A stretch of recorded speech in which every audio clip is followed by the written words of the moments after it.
राम. स्वागत आहे तुमचं नवीन एका ब्लॉग मध्ये. तुम्हाला तर माहिती आहे आपण पुण्यामध्ये होतो. पुण्यामधूनच आपल्याला बबलू भाऊनं एक ट्रिप दिला होता. म्हणलं आता गावाकडे जातोय, तर एक ट्रिपचा नंबर दिला होता. मग म्हणलं कॉन्टॅक्ट वगैरे केलं, भाडं वगैरे चौकशी केली. मग म्हणलं चला आता भरायला जायचंय. आणि कसं आहे आपल्याला खूप वेळ झाला होता मार्केटला, कॅरेट वगैरे वरी बांधून घेतले होते. मग म्हणतात ना सब्र कबल मिठा होत आहे, तसंच आपल्या मार्केट पासून फक्त 5 किलोमीटर लोडिंगला जायचं होतं रामटेकडीला. मग म्हणलं बरं झालं, लगेच लोडिंगला आलो. लोडिंग काय 10 मिनिटातच लगेच करून दिली. पेपर वगैरे घेतले आणि बाहेर पडलो सिटीच्या. सिटीच्या बाहेर पडून म्हणलं आधी डिझेल टाकी फुल करावं, म्हणजे कसं आता रातभर गाडी बिंगवायला मोकळ. मग काय मामाला म्हणलं डिझेल टाकी वगैरे फुल करा. तिथून थोडंसं पुढे आलो रावणगावच्या जवळ. मग आलो छत्रपती हॉटेलवर. खूप मित्राकडून ऐकलं होतं हॉटेल खूप चांगलं आहे, जेवण वगैरे चांगलं आहे.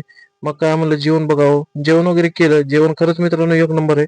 कारण तिथून जेवण वगैरे केलं, मग लागलो हायवेला. मग म्हणलं आता आपल्याला रातोरात पोहोचायला लागते. मग काय हायवेला लागले, आता काय सुट्टी नसते हो. रस्ता पण टॉप होता. तिथे गेलो पुढे. ह्यो काय थारवाला जरा काय तर कार्ड दाखवत होता. म्हणलं टोल नाक्या काय वाचवतेत पैसे गाड्या मोठ्या मोठ्या घेऊन. म्हणलं चल भाऊ आपलं आपलं फास्टॅग स्कॅन मार. तिथून थोडंसं पुढे आलो. मग काय हेल घेतलं. म्हणलं नका एनर्जी येईल, कारण ते जेवल्यानंतर खूपच थकल्याने वाटत होतं.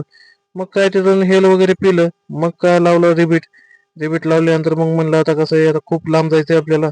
त्यानंतर आपण पोहोचलो तामलवाडीच्या टोल नाक्यावर. तामलवाडीच्या टोल नाक्यावर रोज लगभग आपण 1-1:30 वाजता 1 वाजता होतो. मग चहा वगैरे घेतला. तिथून मस्तपैकी स्वामीची मूर्ती जात होती. स्वामीचं दर्शन घेतलं सर्व. मग तिथून थोडंसं पुढे आलो. पुढे आल्यानंतर काय हे लागला आपल्या औषधाकडे वळायचा बायपास आहे. तिथं लागले होते खड्डे. इतका खड्डे होते की काय सांगता. लईच बेकार परिस्थिती हो रस्त्याची. तिथून आलो उजनीला. मग म्हणलं लई झोप येत होती, झोपाव काय की म्हणून मग भावाला एक चहा बनवायला लावला. भावानं मस्तपैकी स्पेशल चहा बनवून दिला. चहा बनवल्यावर काय मस्त नवीन एनर्जी आली. त्या एनर्जीच्या नुसार निघून गेलो. कसं आहे आपण कुठं पण गेलो ना, आपला मित्र परिवार खूप चांगला आहे हो. आपण मित्र जोडलेत तसे. कुठून पण आपली गाडी लगेच भरती. कारण कसं आहे आपण कोणाला तरी काही मदत केली ना, ते पण आपल्याला करतात. त्यामुळे लगेचच आपण आलो लातूरमध्ये. लातूरून आपल्याला नळेगाव जायचं होतं. नळेगावला जाऊन मग आराम केला. तिथं आपले होते कॅरेट काही शिल्लक, कॅरेट वगैरे भरले. आलो परत घरणीला. घरणीमधून आपण आलो परत गावाकडे. गावाकडे आल्यावर काय आंघोळ वगैरे केली, फ्रेश झालो. हनुमंतरायाचं दर्शन घेतलं. मग म्हणलं चला आता निघू आपापल्या दर्शनाला. आपापल्या जागी गाडी खाली करायची, तिथं जाऊया.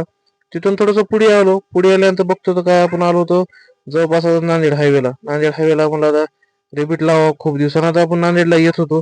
कारण नांदेडला यायचा काही प्रसंग झाला नाही हो लई दिवसानं. मग म्हणलं नांदेडची एक स्पेशल खिचडी आहे, ती खिचडी खावी. आपण मार्केटच्या जवळ आलो होतो. जवळपास आपलं इथून नांदेड 10-15 किलोमीटर होतं. इथं आलो एका पंपात लावली गाडी. थोडा वेळ केला आराम. पार्टीवाला काही फोन लावत नव्हता लवकर. भेटू आता लवकरच नवीन एका ब्लॉग मध्ये. तेवढं